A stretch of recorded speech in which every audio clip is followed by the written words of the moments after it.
Nightreign is fun. It's a fun game that people enjoy playing. Where it falls short seems to be motivating people to play, getting them to want to play and have that fun. But that's weird, right? The fact that it's fun should mean people should want to play it. Except in Nightreign's case, that fun is caveated by more than a few core issues that constitute real barriers to engagement.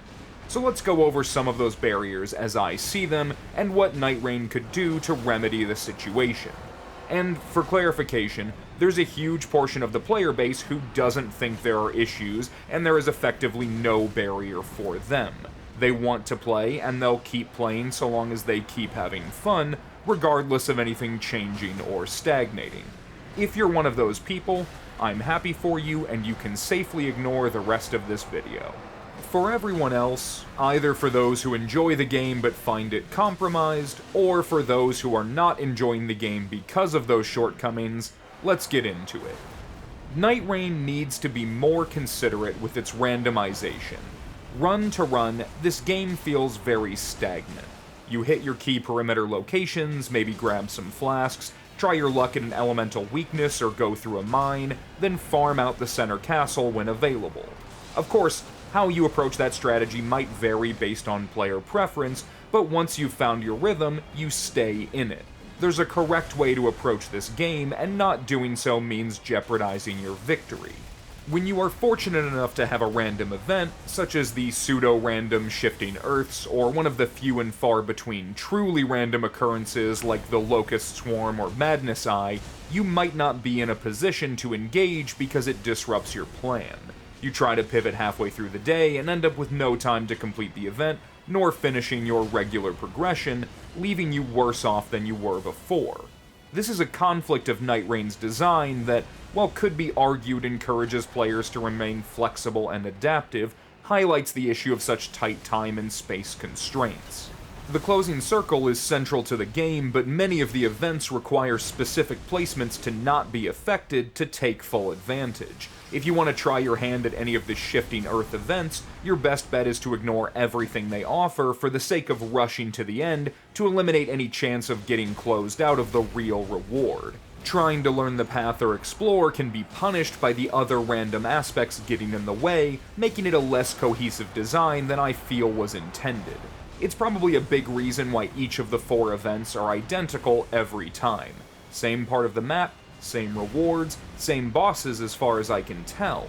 It's all built with the assumption it will take you multiple runs to actually complete an event due to how the game's run progression is limited.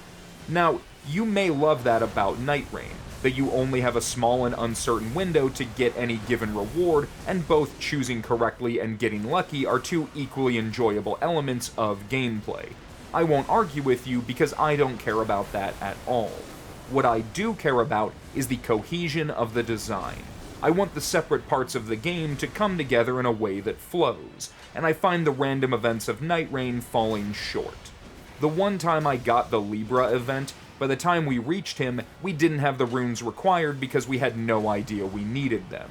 So we tried to farm enough runes, but the circle closed on him and we lost our opportunity, leaving us cursed for the remainder of the run. I have no problem with being unable to complete the event and being punished for it.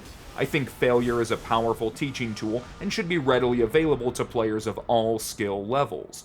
Where I found undue friction was in the event being placed at an inopportune location with insufficient time entirely by random, where the logic of Nightreign tells me I should ignore it because I can't complete it.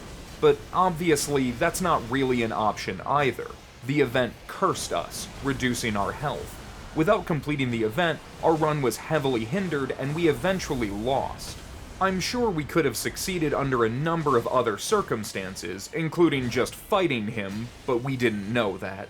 But because the game treats these events as unrelated to the core design and also entirely game-altering, it's weird to make them randomly difficult to complete. Can you imagine if, in Elden Ring, invaders showing up meant you got locked to 50% HP until you killed them, and you only had 5 minutes before they despawned and you lost your chance? But Nightreign can get away with this because people don't take it seriously. It's just a fun game, right? There is no competitive aspect, and even if you lose, it doesn't matter since there's nothing to be gained or lost other than your time and experience. And that's not inherently a bad thing. It's just something that makes Nightreign stand apart from other FromSoft games in a way that I feel devalues the experience. It creates a barrier to play if you care about those events, or if you at least care about the effect it has on the gameplay. Nightreign doesn't take itself seriously either. It doesn't think it owes anyone a strong variety of locations or enemy encounters because it's an experiment. It's not trying to impress anyone, only justify its reduced price tag and asset reuse by revamping an existing system into another mold. To that end, I'd love to see another map in this game, but I don't know that it would help. A criticism I have of Elden Ring's world is that, while each location is visually distinct, the way you interact with them is not. I don't have a great way to put it, but I can never shake the feeling that every single area in Elden Ring is the exact same area with a different skin. Nothing about Caelid, not even the Scarlet Rot, makes me feel like I'm in a different place when all I do is ride my horse past points of non-interest. That may not be a fair criticism, and I'm sure people feel every which way about it, but it's what comes to mind when I think of asking for another map in Nightreign. Sure, I'd like a different visual style and theme, but if I interact with it in fundamentally the same way, rapidly rushing from point to point and avoiding non-essential threats, then it won't add much value.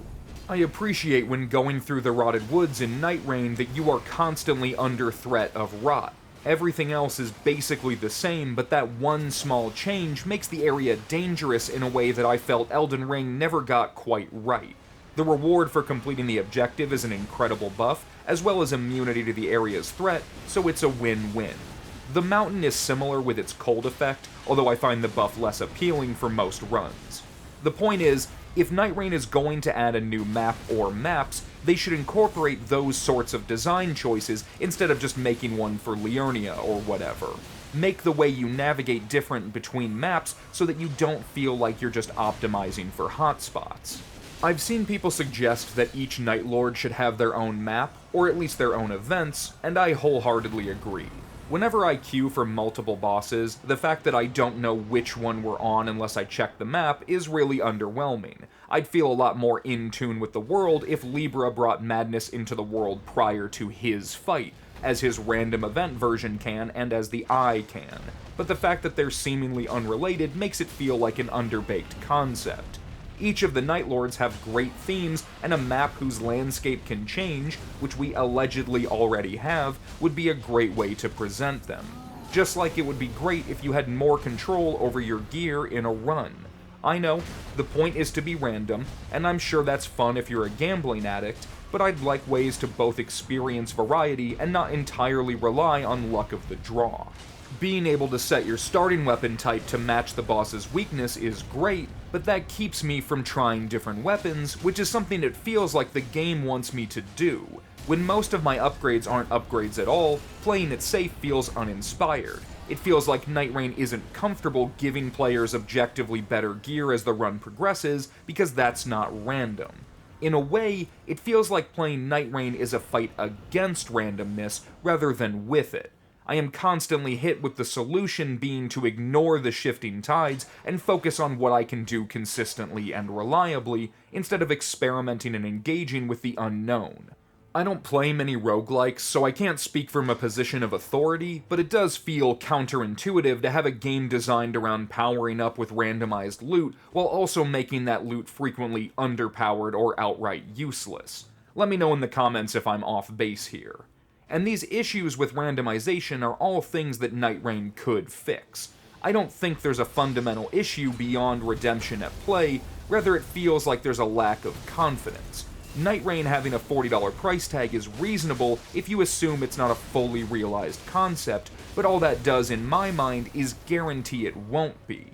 There's a lot of potential for Nightreign to be a more extreme and interesting version of itself, even within the limited framework they've provided, but reaching that potential would require greater commitment.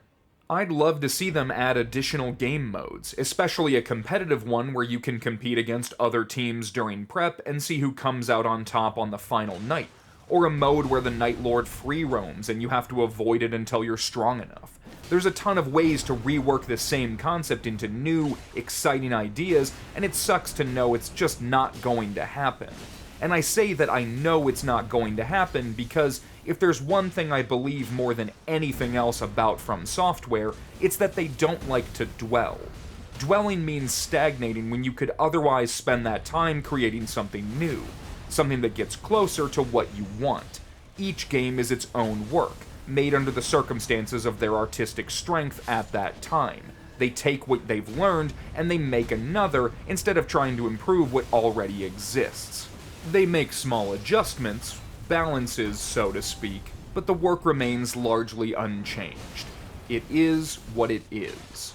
It's one of their greatest strengths as a creative team, and I respect their dedication to keeping the ball rolling. The downside is, video games are a collaborative and interactive medium where how people engage with them is every bit as important as how they're developed. We need games to be able to respond to player feedback, and FromSoft is perfectly capable of doing so. It's just never felt like their priority. And that's understandable. If FromSoft listened to a broad, unfiltered audience, they'd add difficulty sliders and let people cheat for money. It wouldn't be long before Dark Souls became a gacha mobile game, and we'd all be stuck with $2 polls for skins, wishing we were dead. Well, more so than usual. The balance comes from knowing what criticisms to take seriously, and how to parse that information into meaningful development decisions. Nightreign can't and shouldn't be for everyone, but there are ways to improve it. And, to be fair, serious people are generally very nice about their Nightreign criticisms from what I've seen, and that's great. Toxic critique is a poison in the well of creativity. If mistakes are met with venom, then risks will be averted as a matter of survival. It has to be okay to fail and fuck up, or we will never adapt. That's all to say, Nightreign could be a better game. Not a different game, despite my disinterest in its genre, but a better version of itself. A better roguelike. A better cooperative action class-based looter. Why is there only one map? Well, because it's an experimental title, so that's all that was needed and all the budget justifies. The DLC, which costs more, may bring another. We'll see. Why is there only one game mode? Again, because it's an experiment and that's all they wanted to try. Why do the random events frequently feel either obvious or impossible? It's all part of the experiment. It doesn't have to work every time, that's why it's random. And all of that is refreshingly reckless for FromSoft. Nightreign is not careful in any way. Nothing about it feels calculated. It's just a big pot of ideas stewed together for the sake of culinary adventure, and millions of people are here for it. It might not be to my tastes, but I'm vegan so I don't enjoy food or life anyway and can be safely disregarded in this matter. For now, I want to hear your best suggestions for Nightreign in the comments. What about this game is keeping you from going all in? Or, if you aren't having any trouble, what could make it even better? There has yet to be a perfect game, and while I don't see Nightreign going the distance, it obviously has plenty of room to grow. And don't forget, Bandai Namco is running a feedback survey for Nightreign until June 27th. I'll pin a link to that in the description for anyone who's interested. Like the video if you think I have great prose, dislike it if you can tell I didn't go to college, and subscribe to keep me enrolled at the YouTube School of Hard Knocks. Until next time, thank you for watching.